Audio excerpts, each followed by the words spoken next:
September 1944. The map of Europe was a sea of moving parts, but for the German High Command, the colors were bleeding out. The German army in the west was not just retreating, it was evaporating in a heat haze of panic and exhaustion. Following the total collapse of the front in Normandy and the devastating closure of the Falaise Pocket, the Allied Great Swan across Europe had become a race that no one in Berlin knew how to stop. Allied tanks were covering 50, 60, even 70 miles a day, outrunning their own maps and, at times, their own radio ranges.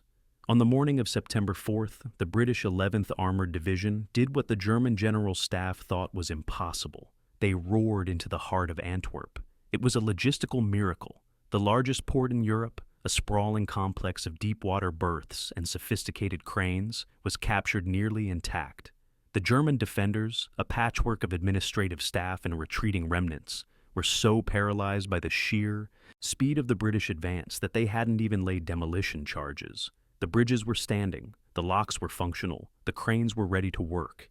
At that exact moment, the door to the heart of Germany was wide open. There were no coherent divisions, no manned Siegfried Line fortifications, and no panzer reserves between the British tanks and the Rhine River. To the German High Command, the war was over. They sat in their bunkers, staring at reports of empty sectors, waiting for the final blow that would shatter the Third Reich. But that blow never came. Instead of moving forward, the Allied engines fell silent. The dust of the race settled, and for weeks one of the greatest military forces in history simply waited. Today we look at the miracle of the Scheldt, the moment the Allies held the key to a 1944 victory, let it slip through their fingers, and unknowingly signed the death warrants of tens of thousands of men in the months to come. To understand why German commanders couldn't believe the Allies stopped, we have to look at the skeletal remains of the Wehrmacht in September. After the breakout from France, the German 15th Army, a force of nearly 86,000 men, found itself in a nightmare scenario. They were pinned against the Belgian coast, cut off from the main retreat by the British capture of Antwerp. They were trapped, disorganized, and starving for even the most basic supplies. Their commander, General Gustav Adolf von Zangen, looked at his situation maps and saw only ghosts. He reported to Berlin that his army was clinically dead. He later wrote in his memoirs, "We had no contact with neighboring units. We had no air cover to speak of. Our heavy weapons, our precious anti-tank guns and field howitzers were abandoned in the sucking mud of France. We were not an army. We were a column of refugees in uniform, waiting for the inevitable surrender." The chaos within the German ranks was total. In the weeks leading up to the Antwerp fall, the Wehrmacht had lost nearly 400,000 men and 1,500 tanks in the west alone. The retreat from France was less of a tactical withdrawal and more of a desperate scramble. Soldiers were hitching rides on the fenders of retreating trucks, and senior officers were losing contact with their entire corps for days at a time.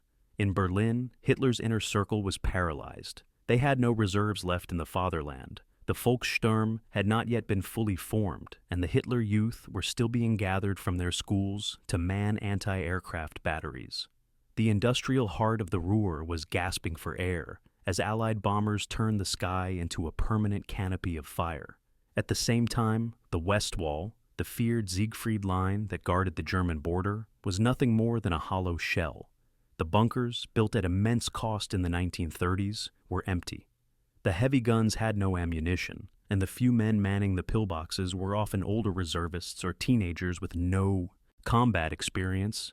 General Gunther Blumentritt, Chief of Staff to the Commander-in-Chief West, later testified during his interrogation that a single Allied armored division could have driven straight through to the Ruhr industrial heartland without meeting more than a few traffic cops and confused local officials.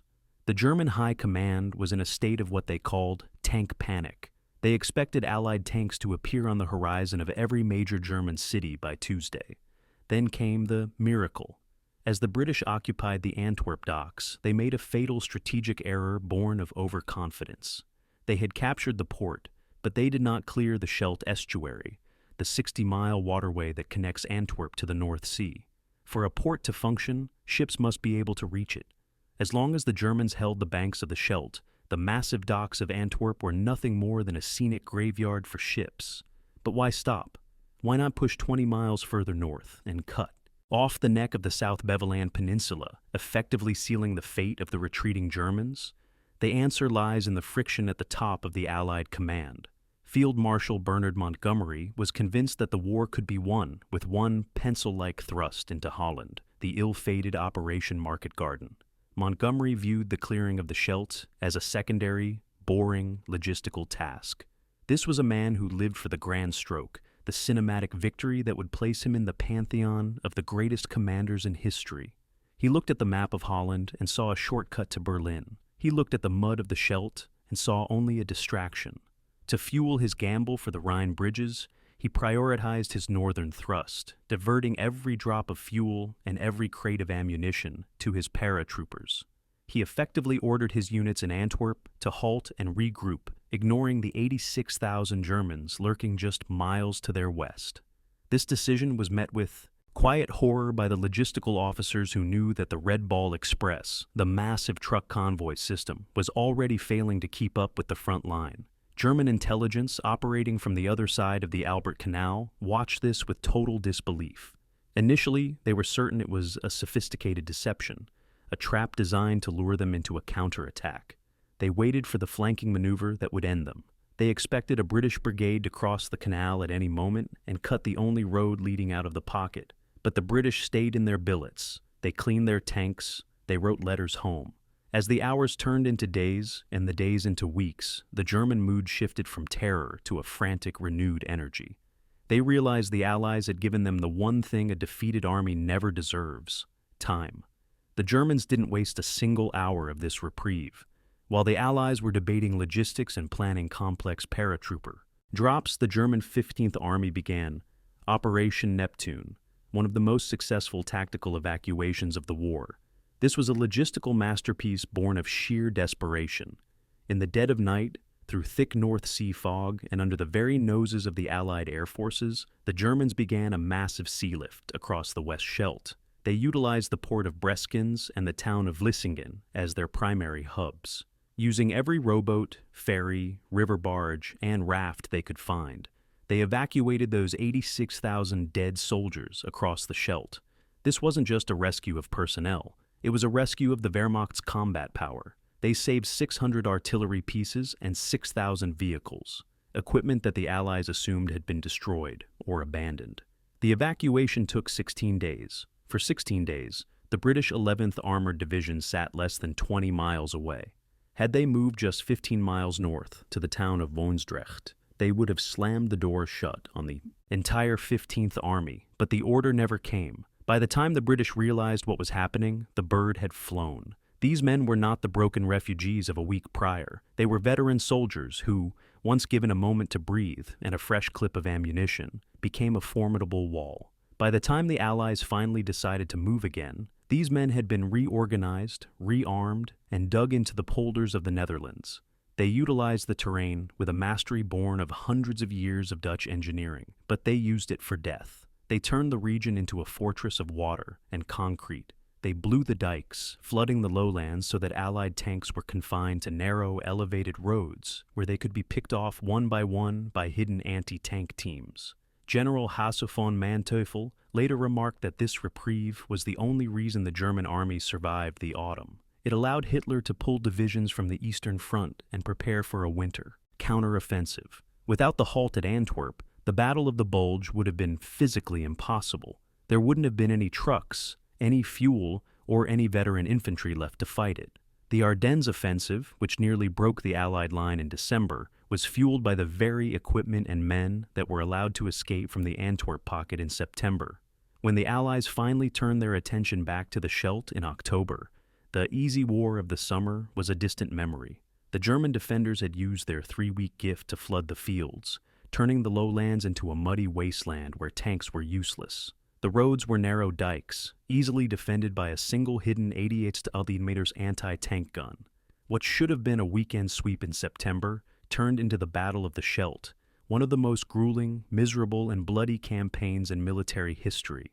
For the Canadian First Army and the British 52nd Division, it was a nightmare of waist-deep water, freezing rain, and a relentless enemy who knew they were fighting for the very survival of the Reich.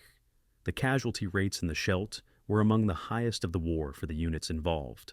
Infantrymen lived in a permanent state of trench foot and hypothermia, fighting for islands of dry land that were often just a few square yards of mud. The strategic cost was even higher. Because the port of Antwerp remained closed until late November, the entire Allied front, from the North Sea to the Swiss border, was effectively starving. This is the hidden link to the Patton story. General Patton's Third Army ran out of gas in September, not because of bad luck, but because his supplies were still being trucked 400 miles from the original beaches of Normandy. The Allied logistical tail was stretched to the breaking point. Every gallon of fuel used by Montgomery's tanks in the north was a gallon taken from Patton in the south. Had Antwerp been opened in September, the supply lines would have shortened by 350 miles overnight. The port of Antwerp has more than 10 miles of quays. It could have processed enough tonnage in a single week to fuel every Allied army for a month. The halt at Antwerp didn't just stop the British. It paralyzed the Americans, the French, and every other army on the front. History is often measured in miles on a map, but in the autumn of 1944, it was measured in months on a calendar. German generals, from Alfred Jodl to Gerd von Rundstedt, were unanimous in their post-war interrogations. If the Allies had pushed through Antwerp and cleared the Scheldt in early September, the German defense would have shattered like glass. There was no plan B. There were no more men.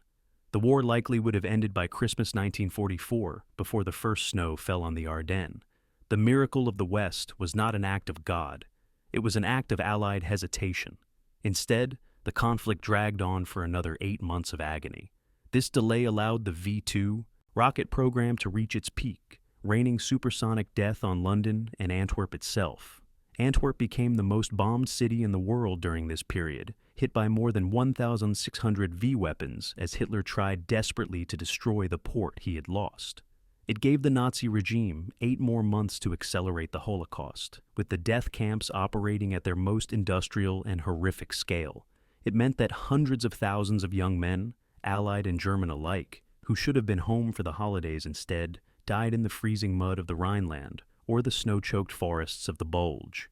The winter of 1944-45 was one of the coldest on record in Europe.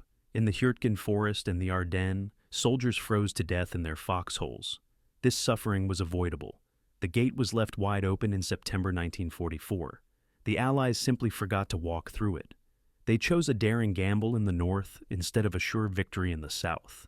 And for that mistake, the world paid a price that can only be measured in the endless, silent rows of white crosses that mark the fields of Belgium and the Netherlands today. These men didn't die to win the war. They died to win a war that had already been won months earlier, but was lost in the silence of the Antwerp docks. As the sun set on September 4th, the British soldiers in Antwerp were celebrating. They didn't know that their silence was giving the enemy the strength to kill them by the thousands in the months to come. The Great Swan had ended, and the long winter had begun.